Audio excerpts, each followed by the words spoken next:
are wrestling. We are wrestling podcast. They give a shout out to We Are Wrestling on YouTube.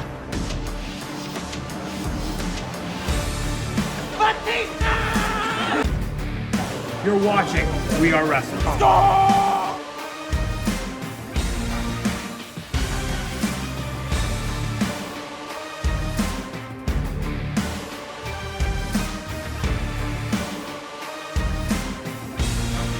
I'm the host with the most. You are by far the least intelligent.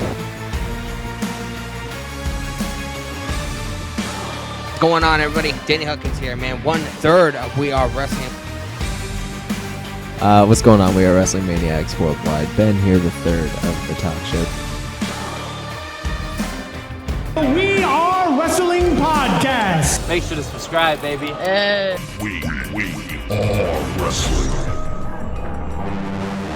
What is going on? We are Wrestling Maniacs Worldwide. I'm the host today, Ben, 1/3 of the podcast here with. What's going on, everybody? Danny Huckins here, man. 1/3 of We Are Wrestling. Obviously, as you see, it's only me and Ben. Donnie's in an extended vacation. He'll be back in a couple weeks, man. And it's been a little bit since we did this, man. Scheduling conflicts, arose, and we couldn't get the episode out a couple days ago. But You know what? We're here this week, and that's all that matters, man. Better late than never. Oh, dude, absolutely. I was saying before, I just got done with a hellacious move. So now that that's over, I'm starting to get my own content, situated again. I just recorded the first 2 new reactions that'll be dropping. One of them will be dropping tomorrow. The one after that will probably be dropping like Saturday or Sunday. I'll probably schedule it for. But, we got a good show for you tonight. So if you guys are not a We Are Wrestling Maniac already and are not a part of the thousands of subscribers worldwide, the best way to support us is by hitting that like button, hit that subscribe button as well, turn on those post bell notifications. Videos be coming out of nowhere like an RKO, and you already know the grind is real. I hope you'd be proud of me because that was actually pretty solid. That was almost word for word.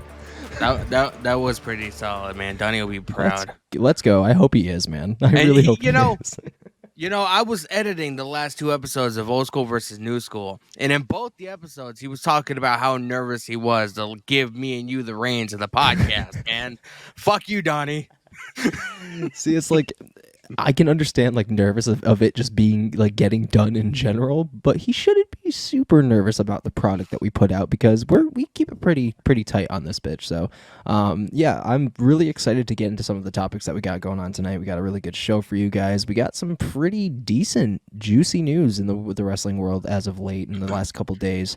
Dan, where would you want to start? What subject do you think is a good starting? And we'll get to whatever the headline you want to go for. Let me know. Currently, the day that we're recording this is obviously going to come out on Saturday, so it might be old news by then. But we're recording this on a Thursday, and it just came out a couple hours ago that May 27th, WWE is going to be holding a premium live event in Saudi Arabia. And it was originally going to be the King and Queen of the Ring tournaments. But they decided to scrap it, man, and we're getting Night of Champions instead. And one thing that really boggles my mind about this whole situation, am I totally mad about that? No. I do understand why they did it because on that specific day, and I literally just found out this analytic, on that specific day, that is the 1000th day of Roman Reigns' title reign.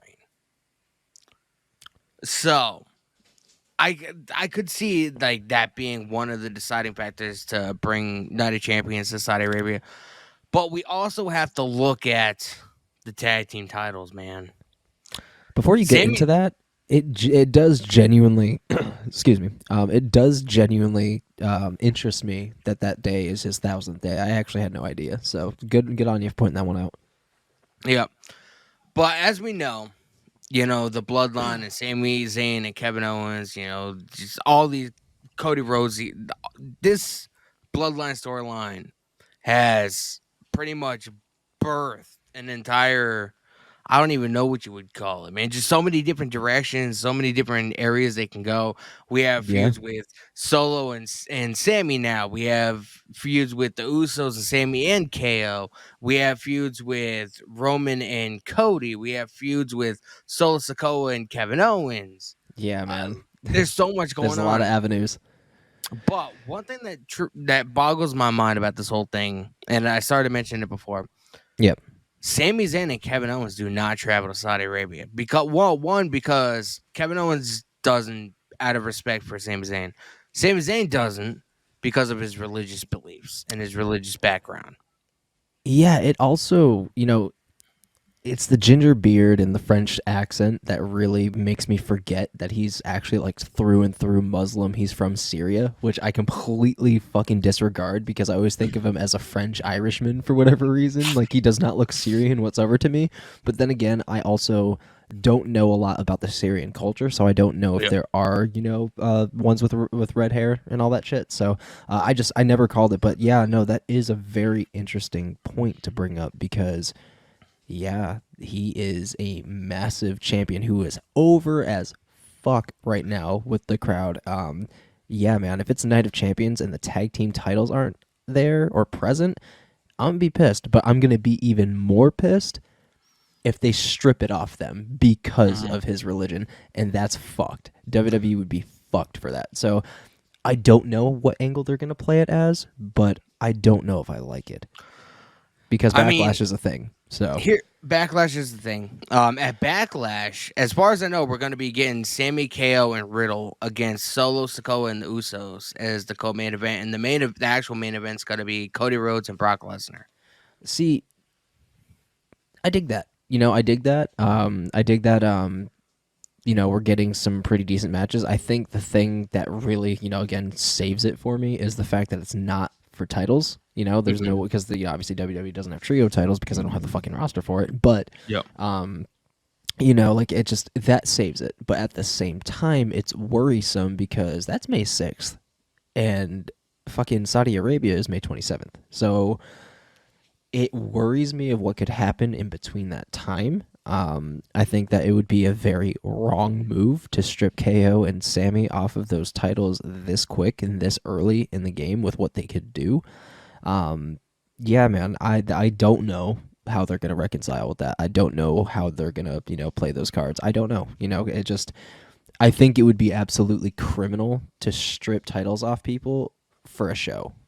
Like a Saudi Arabia show. I think that would be the worst and the most wrong fucking move because that would be the only reason that they did it. And if they do it, fucking shame on them. Shame on them. Absolutely.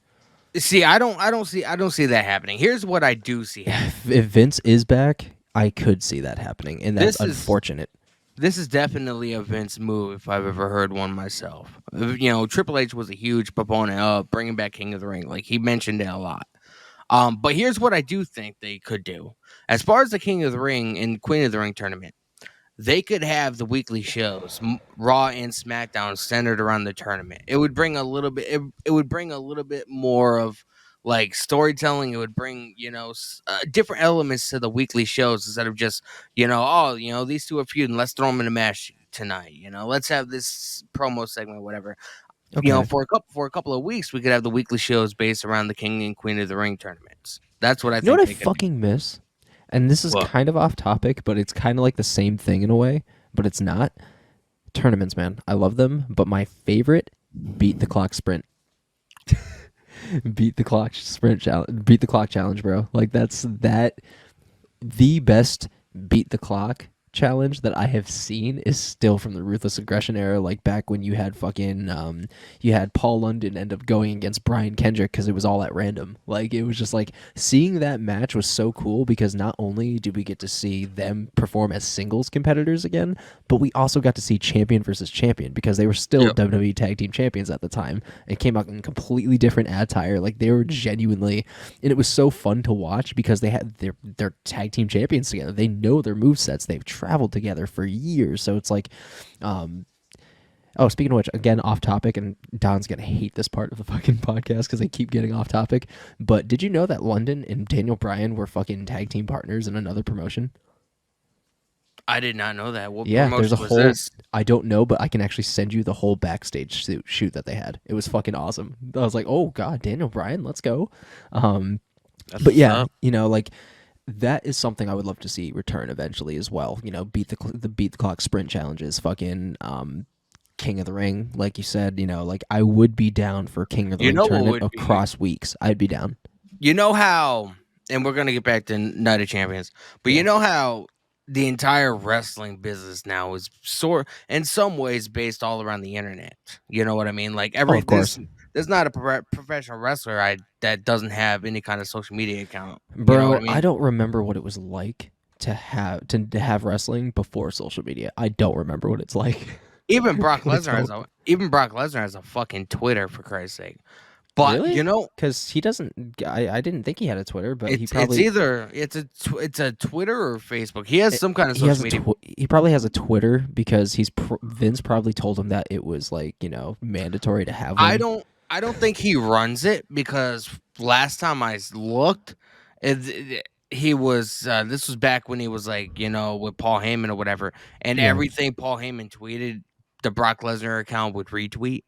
So I don't think Brock Lesnar actually like goes on He his doesn't phone have social and media. tweets. I No. don't think so. He lives Like in he's on it, but Saskatchewan. he's not on it. Like he has social media of him, official pages, but he doesn't see or run any of that shit. That's more or less for promotion wise. But I would love for WWE to bring back Cyber Sunday, man, where they have. No. I want them to bring back fucking Taboo Tuesday. Isn't that almost the same thing? It is the same thing. They just called it Cyber Sunday because they moved it to a fucking Sunday because the ratings weren't good because it was on a Tuesday fucking night. Now fuck you. That Taboo Tuesday 2005 was one of the best off pay-per-views I've ever seen in my entire life. Like that was fun. Matt Hardy versus Rey Mysterio versus Snitsky and fucking Chris Masters. Like, come on, man. Yeah, they would fans would be able to go on their website or whatever and vote to see what matches they would want to see. Yeah, dude. And it was so fucking cool because you had no idea who was competing. Matt Hardy and Rey Mysterio was one of the greatest tag teams I've ever fucking seen. Like it just unnaturally worked. It was so good. WWE, you need to bring that back, man. Yeah. But man. as far as Night of Champions, we're gonna get back on topic a little bit here. Give me vengeance. Yeah, bring me Judgment Day, bro.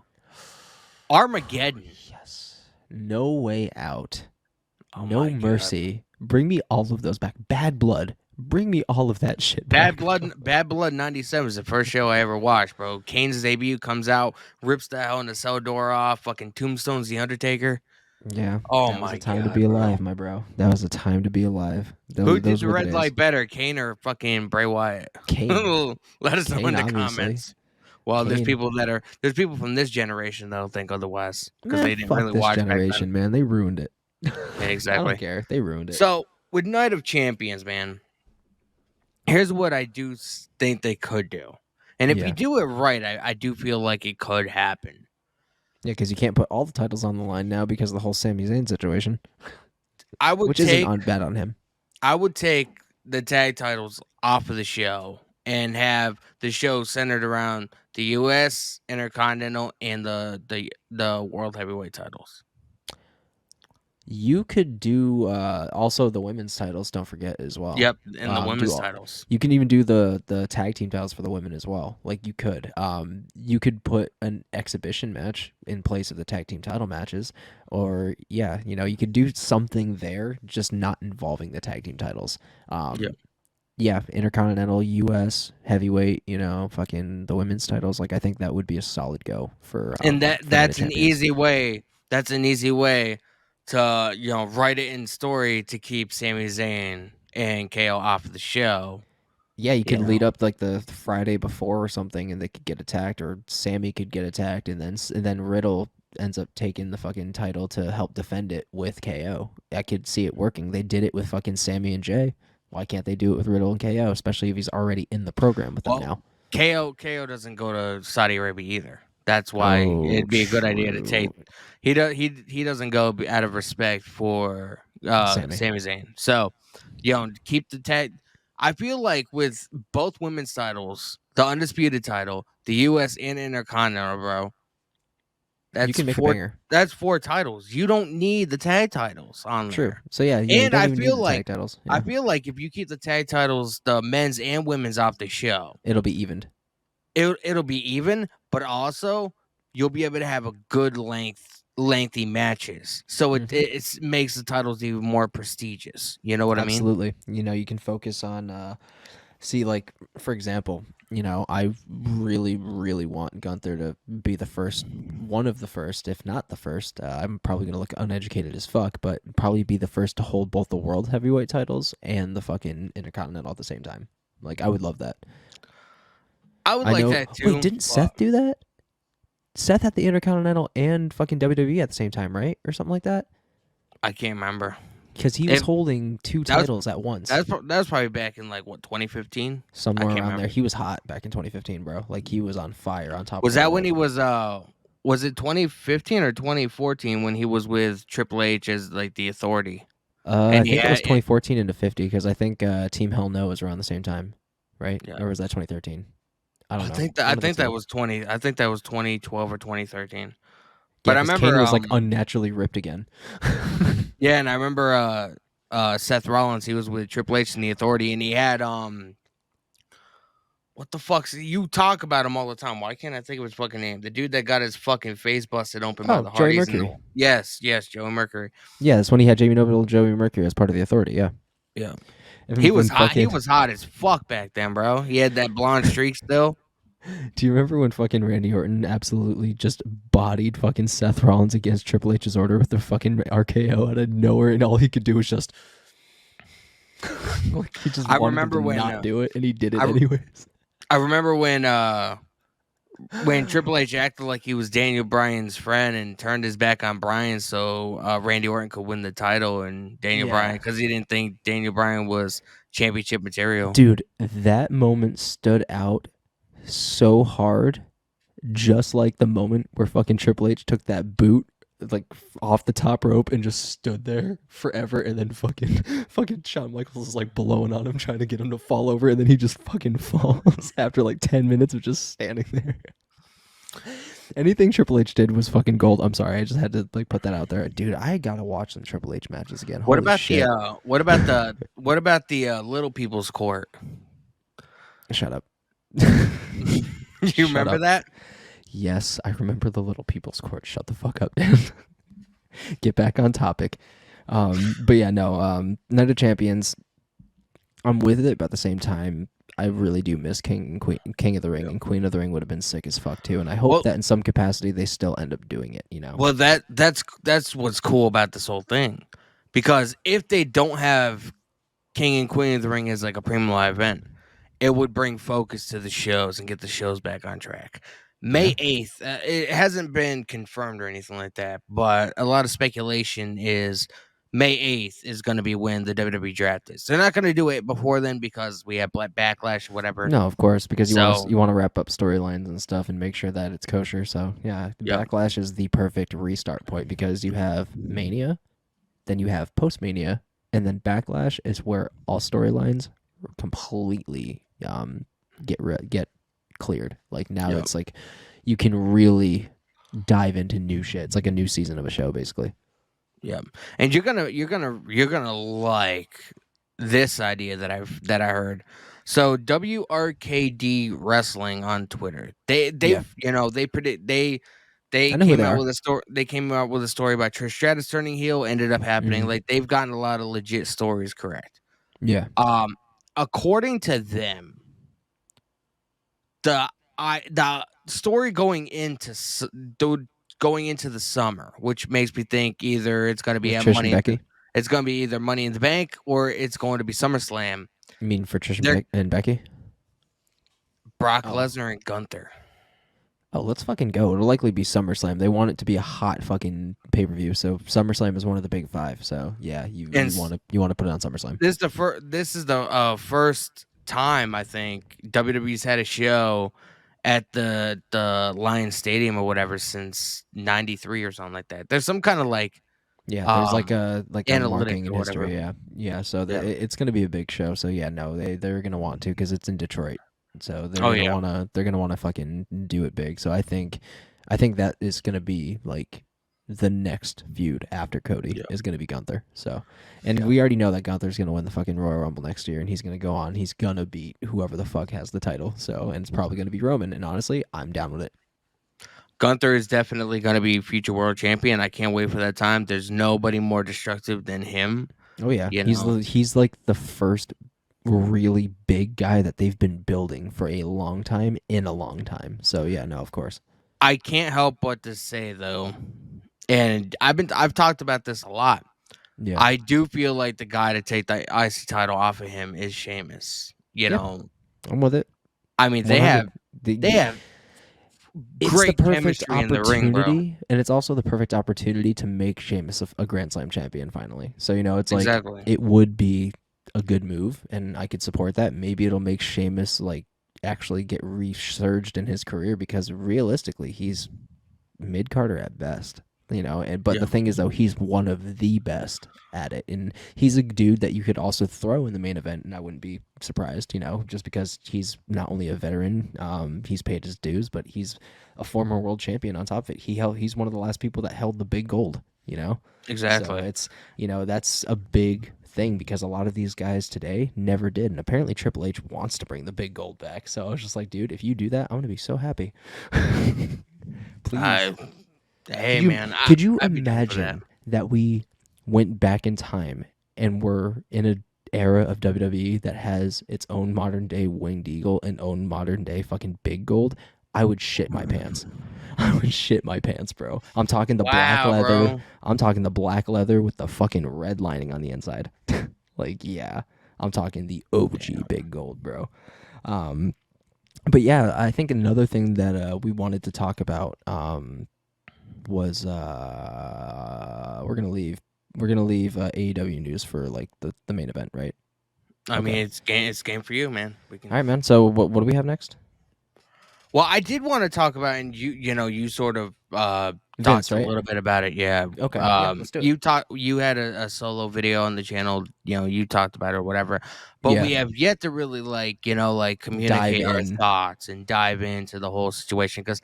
I mean, I'm game. like it or not, this is one of the biggest stories in pro wrestling. It was big. It was huge when he Yeah. retired and when all the scandals happened. And now that he's back, and apparently it came out today that Vince McMahon had to sign a new contract because of the merger with Endeavor and UFC, Yeah. teaming up or whatever.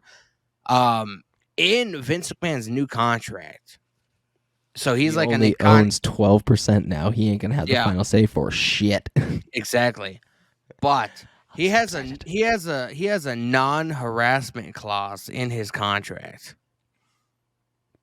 Yeah. Do you fucking blame them for wanting to fucking throw a chastity belt on this 70-year-old fucking rapist? Of course. Of course they want to fucking throw a chastity belt on him. They don't want that kind of fucking publicity. Dana White would body his ass if he tried. But I mean, of course, you have Dana My White God. who also smacked the shit out of his wife on New Year's, and now he has a fucking a show based on it. You know what I mean? So Dana White's not like the poster child for fucking good No. deeds either. He's not. He's not. Oh my God, what the fuck, man? Like, This- even just like discussing it is nuts because it's just like I'm happy on one perspective though. From what I heard from one of the reports, is that I guess Vince brought them through his creative process, and they did not fuck with it, and they want to put Triple H in like a permanent creative position of power, and I'm like, yes. Bro, the Raw after Mania when Triple H Vince took control and he was ripping up scripts and rewriting shit in the Yeah, it middle of wasn't the a good fucking look. show. It wasn't a Bro, good look.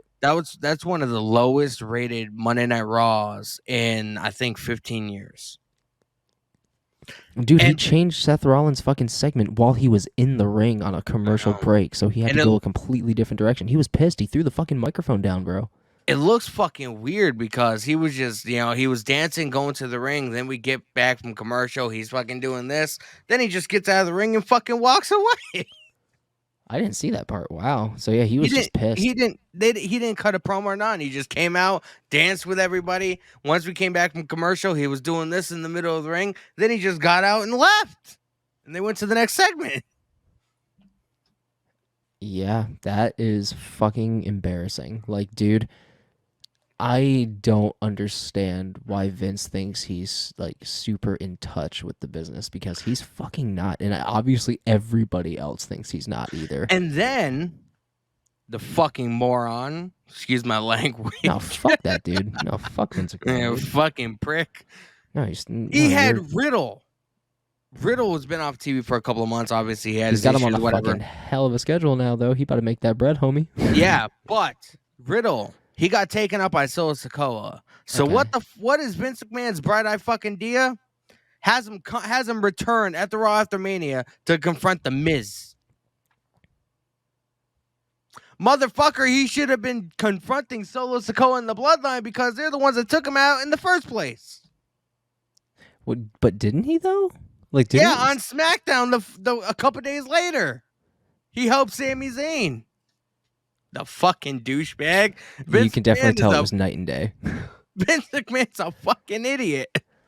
I'm sorry, dude, but I have like little to no faith with anything Vince McMahon touches creatively. So I try to take it with a pinch of salt. But Bro, there's a lot of people that are not fucking with WWE for the simple fact that people are starting not to trust Triple H either, because for months everybody's been saying, Vince McMahon has nothing to do with creative, and then it comes out that Triple H outed that he does get Vince McMahon's opinion when it comes to creative, and then somebody else, fucking Nick Khan or fucking whoever else, Bruce Pritchard, is like, Vince McMahon has had absolutely nothing to do with creative, and so people are starting to lose faith in Triple H, and it's fucking sad. But yeah, there's a lot of people, within the company or, fans of the company, other podcasters or whatever, they're starting, because of this whole situation, they're starting to lose faith in Triple H as, the creative mind too, because, he's saying one thing and then people are saying another thing. And, he's saying that he has talked to Vince McMahon a little bit about creative just to get his input because he's been around for a long time. No. And then, no.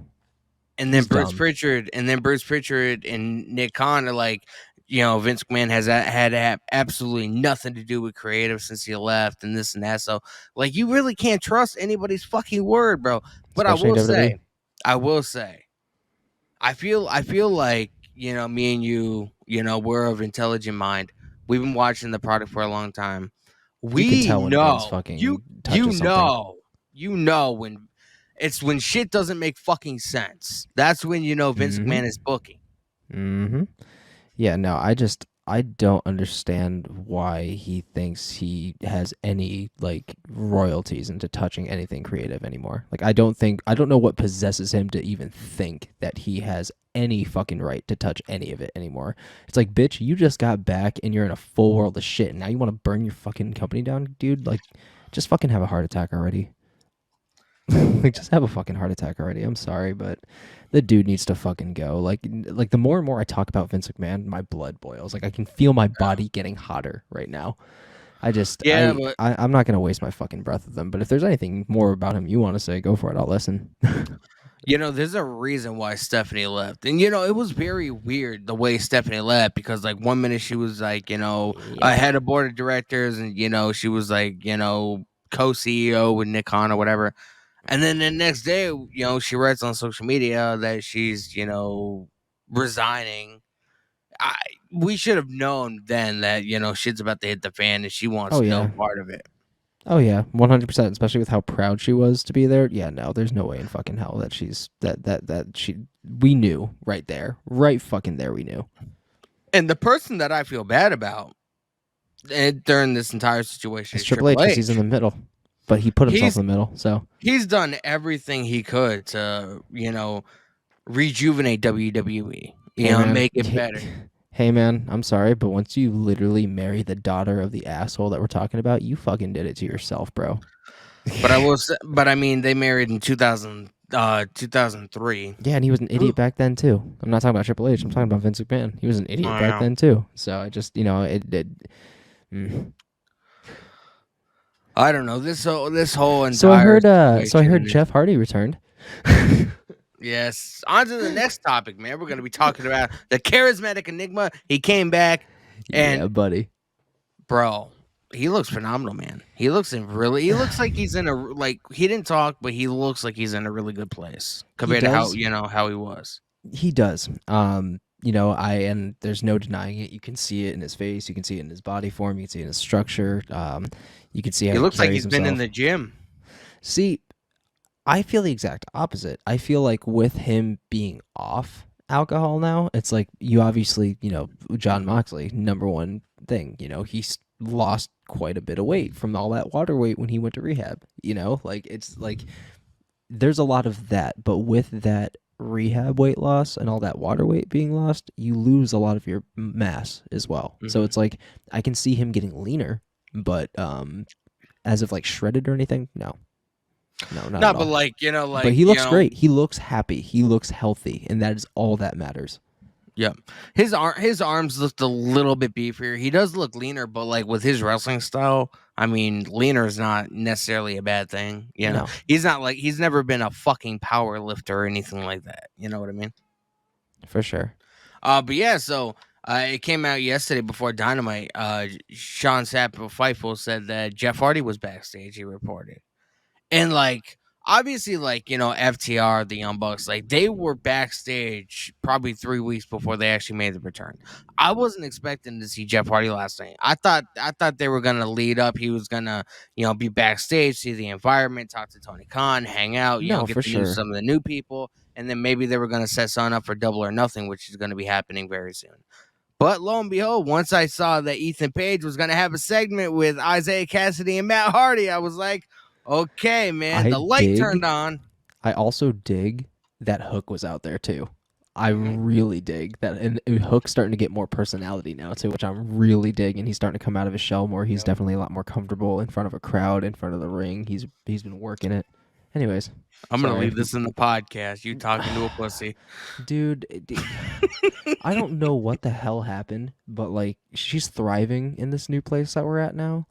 But God, she is so fucking. This is a cat that never said a damn word. Now she doesn't shut the fuck up. It's nuts, and it's pure bliss. It's happiness. Like she's happy. She wants to be loved. She wants attention. That's great. But my God, it was 0 to 100. I will say, obviously, animals like they don't really know what's going on around them. So like for sure. He or she spent so much time in your old place, and now you're in an all new place, probably trying to figure out what's actually going on.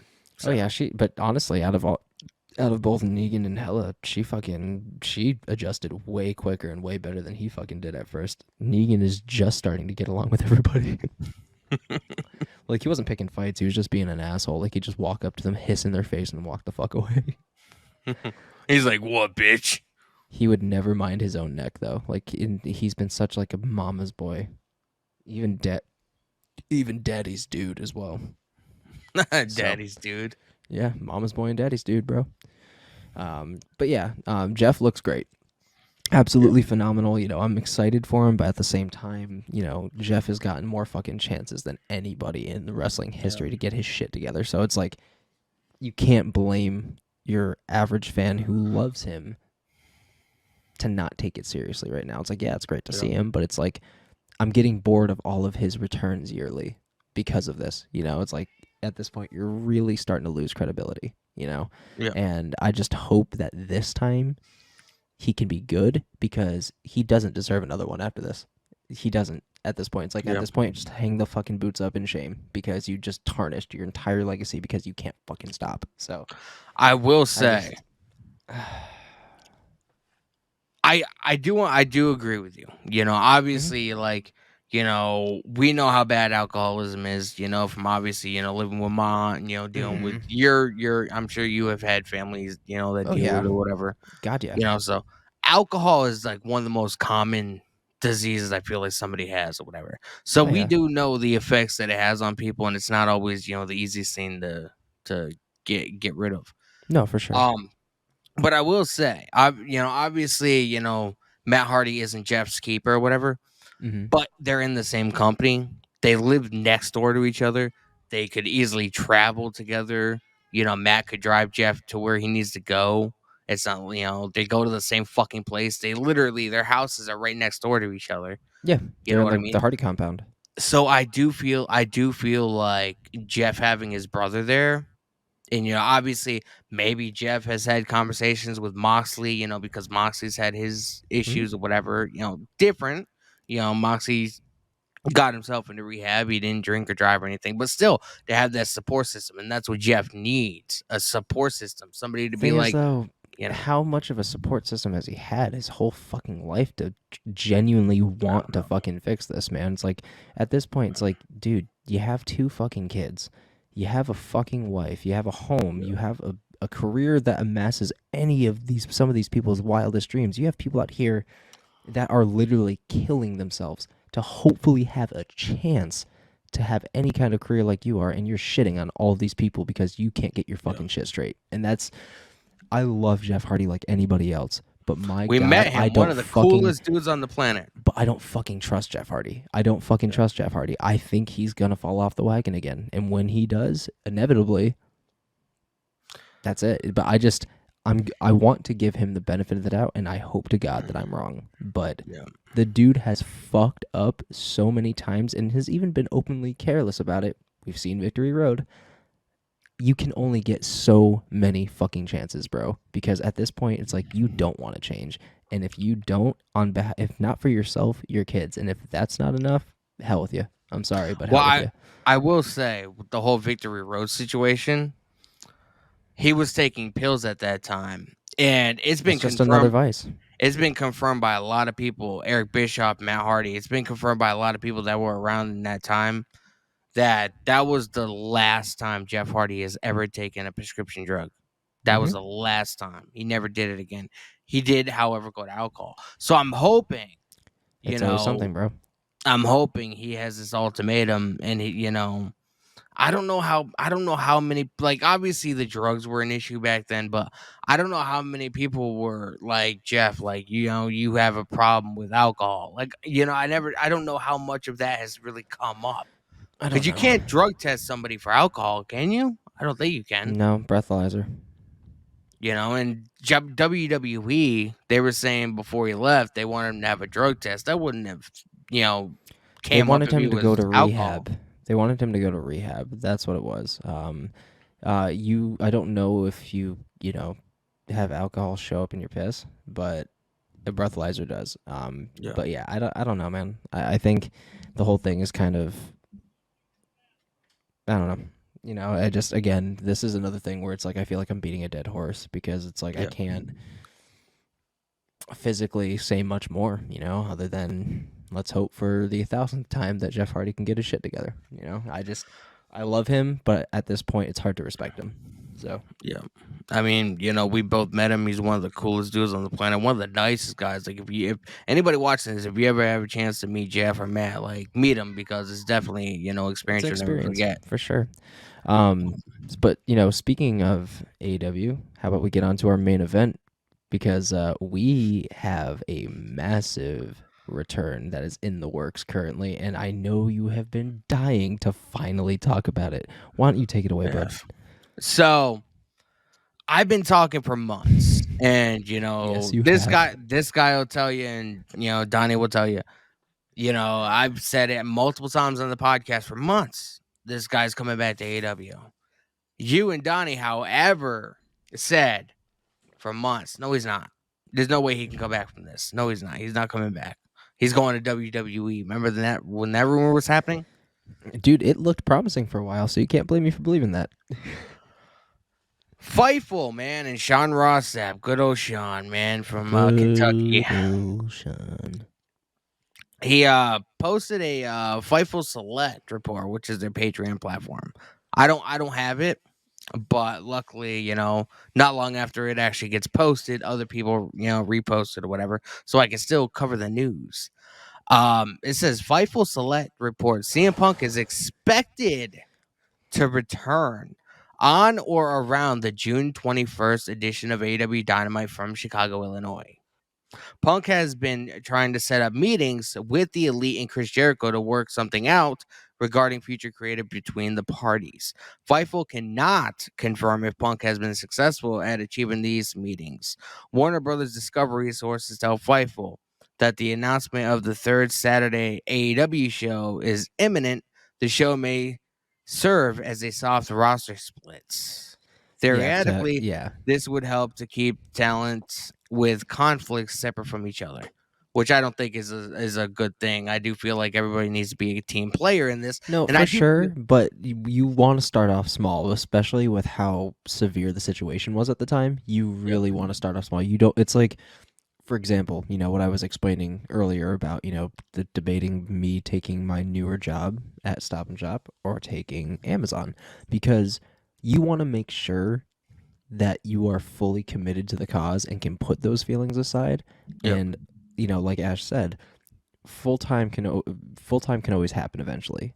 Start off part time, start off small, grow your way up to make sure that you can mentally handle it and that you can actually do it, because you don't need the same kind of shit happening again. You don't need, especially right off the bat, because not only will WWE be in flames, but AEW will be back in flames. So it's like, it's already such a huge risk bringing this guy back, because it's like bringing Vince McMahon back at this point. The locker room morale is going to plummet.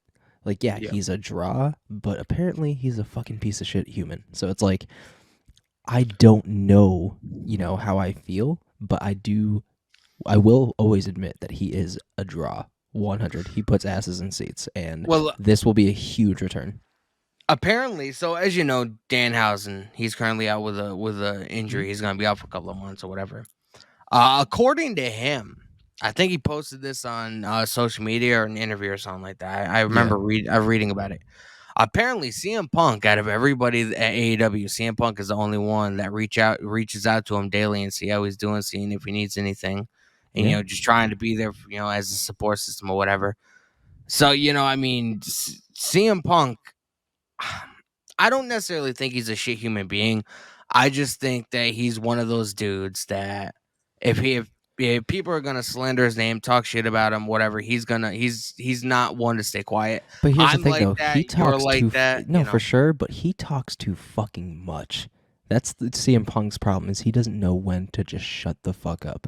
Like, I understand respect 100%. That is 100. He is a veteran in this whole fucking thing.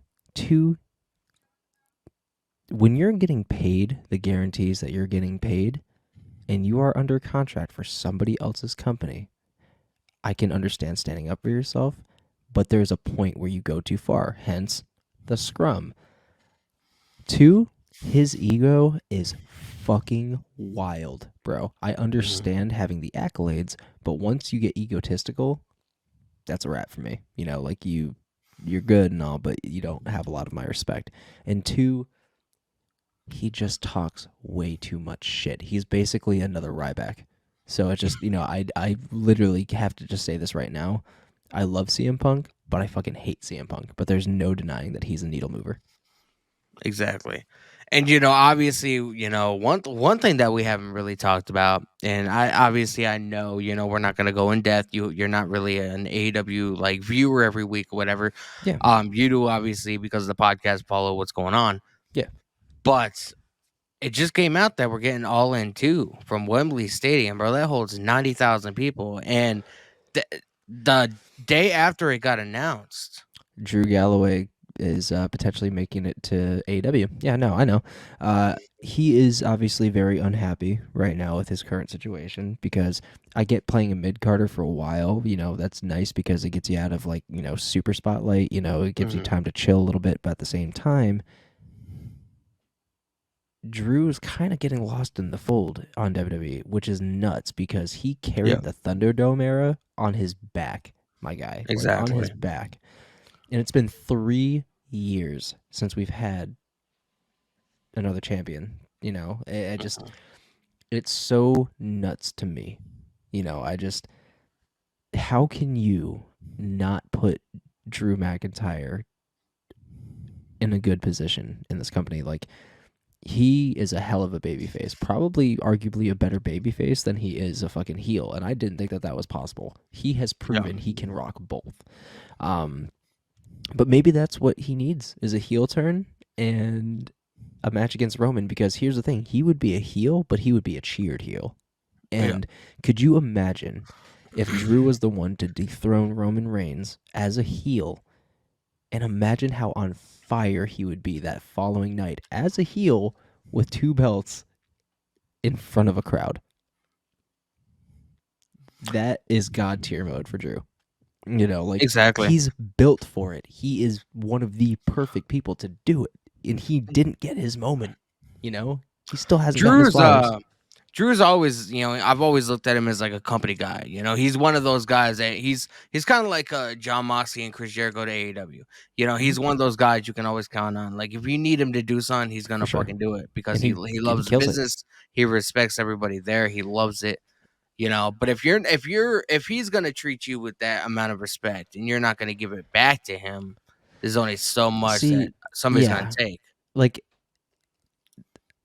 Vince's biggest mistake was putting the belt on him. And I'm not saying like, it wasn't his time. No, it was his time and it was the perfect opportunity. But what I say that it was a mistake is because now he's not just satisfied not being a part of 3MB anymore. That's not enough to him. Like, yeah, he's putting on these marquee matches with these big names. He's having great matches with Gunther and Sheamus. But at the same time, he's a former world champion and he's still built like one. Why the fuck is he still floating in the midcard?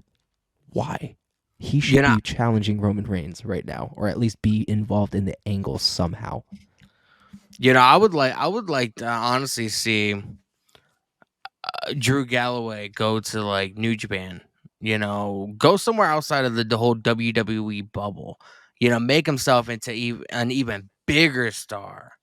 And kind of like what Matt Cardona's doing on the Indies. Like Matt Cardona's probably making more money than he was in WWE. You know what I mean? Oh, God, yeah. Collectively, with all of his shit he has going on, definitely. So, that'd be good.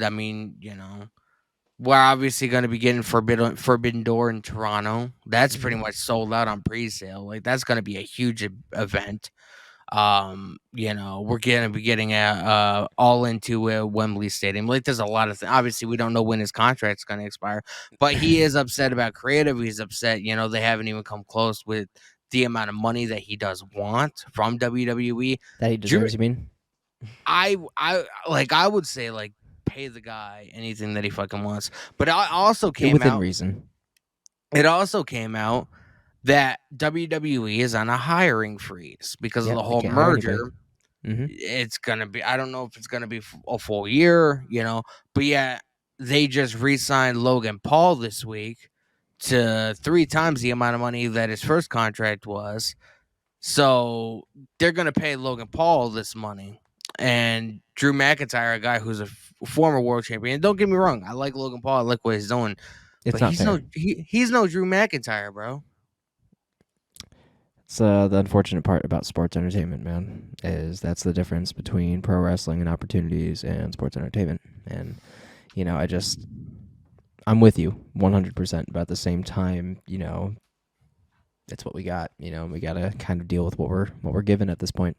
I guarantee you it has to do with Vince McMahon, because Vince McMahon is the same cocksucker that never saw anything in Cesaro, which is why Claudio was like, fuck you, bye. Claudio, yep. Look at that fucking guy, bro. The Swiss Superman. He could have been a multi-time world champion, bro. Like, he's built like a brick shit house. Like, he is almost like a similar stature as Drew McIntyre, I feel like. And Vince McMahon never saw anything in him because he wasn't that good of a talker. Yeah. It's insane, man. But, I think we pretty much covered everything. CM Punk's coming back, hopefully. Jeff Hardy's back. Drew McIntyre's contract is in limbo, not knowing what's going to happen with that. Possibly by the time this comes out, more details will come out about it. Yeah, and like I said, it was a solid episode, man. 100%. We are in a very weird time again in wrestling. So all we can do is buckle our seats and see what happens within the next few weeks, because shit can be changing in the drop of a hat. But exactly. All right. Well, thank you guys so much for checking out the next episode of the We Are Wrestling podcast.